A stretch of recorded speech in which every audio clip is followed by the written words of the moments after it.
There's a lot of light going on around here. I am meant for my light. This little light of mine. Yeah, wow. Do you feel it? There's like this really sweet, palpable energy in here.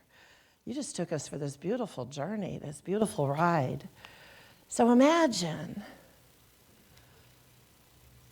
can you trust yourself enough to leap? That abyss, that bridge that you don't see, that might just show up. Could you do it? Could you have enough faith in yourself that whatever it is, it's right outside in the invisible, could you manifest it and believe and take that leap? When I think of the 12 disciples, the one that's very curious to me is Peter. What does Peter represent? Faith. And yet, Peter, over and over again, doubts. There's a beautiful scene that we know of in the Bible where Jesus is going to sends the boat across with the disciples because he's going to go up and pray or take a nap or whatever he needs to do. And then all of a sudden, he walks across the stilled waters. And the disciples look up and they go, oh, is that a ghost? Who is that? What is that? And Jesus calls out and they recognize. And they say, oh, that's our master teacher. That's our way shower. That's our guide. Now, Peter gets one of these wonderful ideas. If Jesus can do it, well, maybe he can do it too.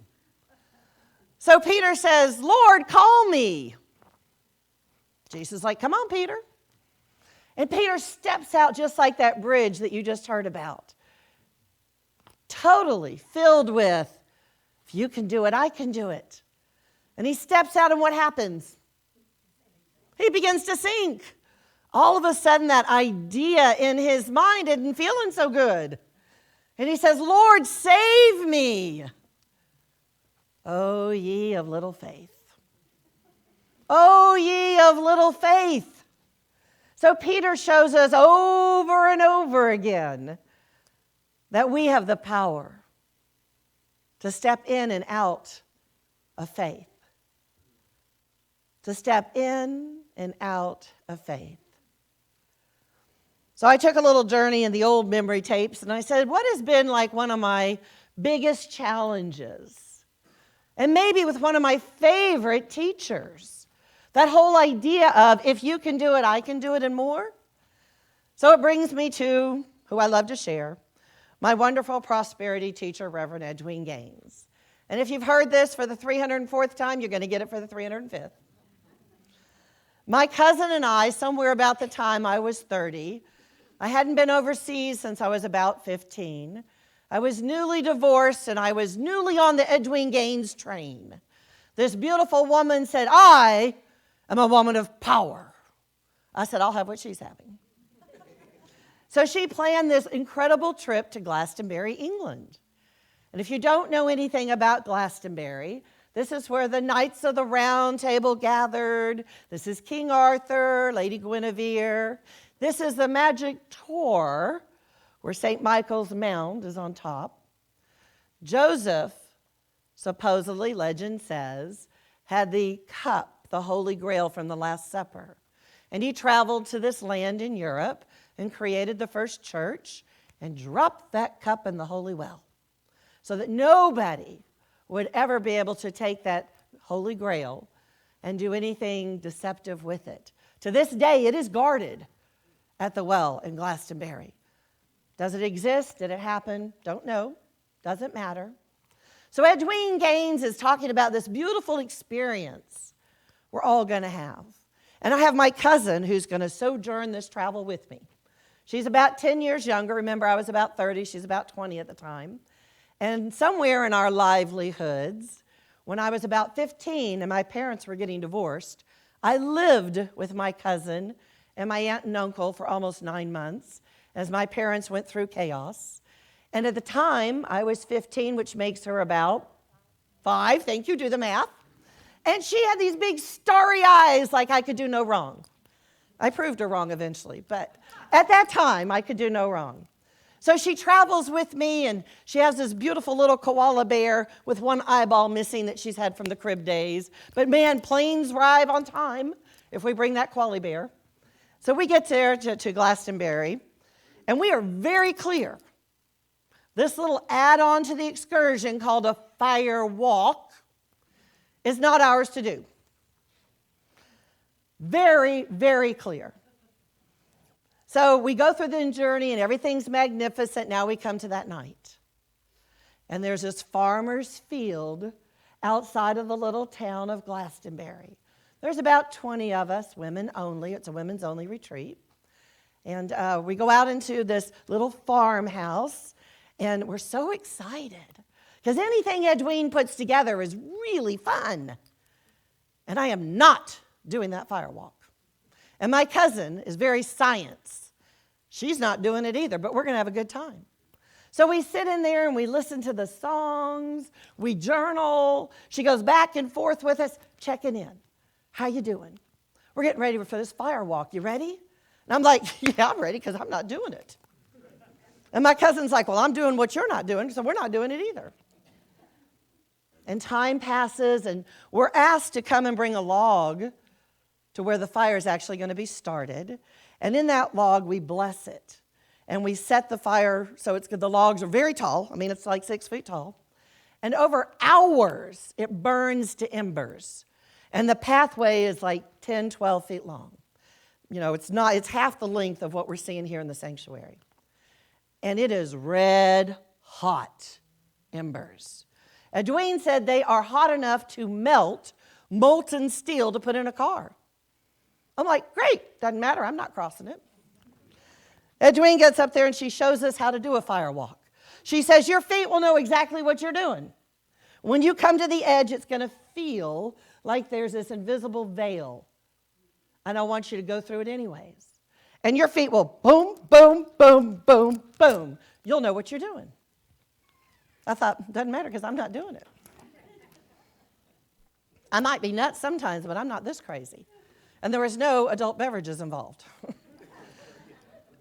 So we're listening to all this stuff, and Edwene teaches us a chant. Open your mind, see what you find, bring it on home to your people. Oh, wait, I can do that. So we go out into this field. Now it's jet black. The stars are way up high. And I see those glowing embers. Did I tell you this was a farm? So there are farm animals that live on this farm. Big cows. What do big cows produce? So we get to this circle around this bed of fire. And you have to take your shoes off. It's cold. Not Florida, 50 degrees cold. It is cold. Put your parka coats on cold. So I got the big coat on, and I got my shoes off, and I pulled the pants up, and I'm chanting with everybody else in this great big circle, and it's a great time because I'm not doing it. It's okay. I'm going to enjoy the mysticism of all of it. We must look like druids. If you were up on that hilltop and watched these crazy people walking in a circle around a bed of fire, what would you think? I'm like, this is cool. I like the people we're with. I like the stars up there. I'm not going near that fire.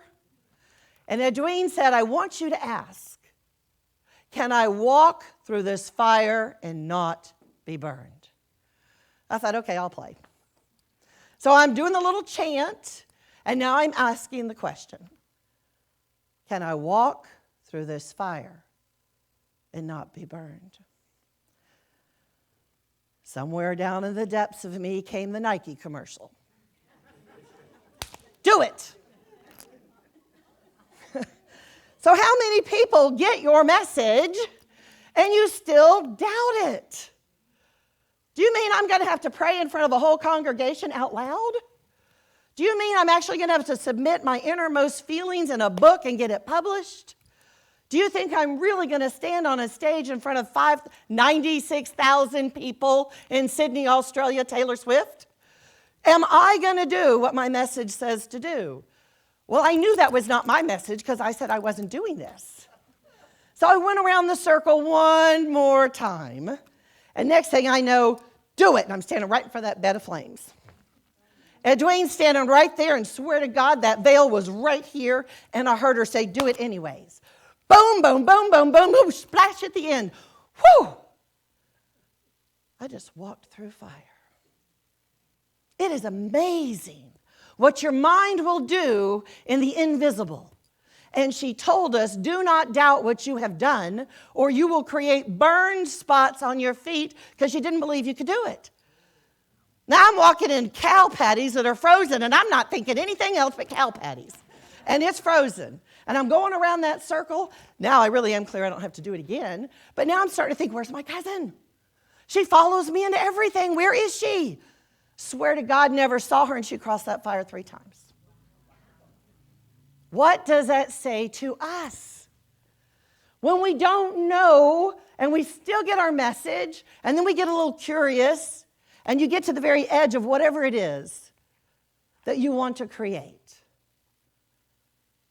Where's that faith? Where's that little piece of you who says, just do it? Whatever it is, walk through it. Don't stand on the sidelines. Because the one thing Edwene had told us, because I've done several with her now, what if this is the only chance you ever get to have this experience? Anybody been to the Grand Canyon? Anybody been Moab, Utah? Arches National Park? Have you ever gone whitewater rafting on a 5? Yeah, it's exhilarating. Boy, you're alive. You go in that cold water, you're really alive. But what is it about us that holds us back? Where is that leap of faith that you absolutely can believe, I'm going to be okay? I got that diagnosis, I'm going to be okay. Doesn't matter if I'm on this side of the veil or the other one, I'm going to be okay. Where is it that we have within each one of us that incredible voice within that says, take that leap? And that we can trust ourselves enough to follow through. To follow through. What is said that if we even had an idea, a minutia of an idea how powerful we are, that we could conquer anything. Death, disease, bad thoughts, negative feelings. Because what we have within us is as strong as any propensity to go negative, we have the same power to go positive. What would it be like if you woke up in the morning instead of, oh God, I need to take some antihistamines, I need to take some anti-inflammatories, but instead you went, I'm alive, awake, and vibrant. You might eventually convince your body, but just follow suit because it's in the same mindset you are. Take that leap of faith. That whatever is truly in your heart, you might say, oh, I think it's a mind thing. I'm just playing with ideas. And since we're not disconnected from the God, our source, those seeds are being planted. As Reverend Marilyn said, you step to the edge. You can't even see that bridge. It's the invisible. But it's your next step. And in your heart of hearts, you know it. You absolutely know it. So I'm not going to sing this one to you. But I love when Garth Brooks has said,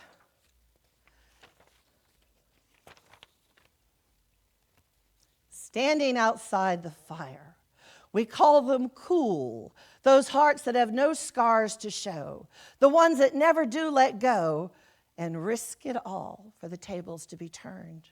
But you got to be tough when you're consumed by desire, because it's not enough to just stand outside the fire.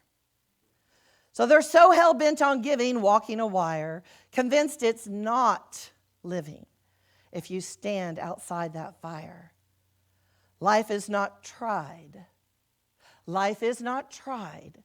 It is merely survived if you're standing outside the fire. Amen.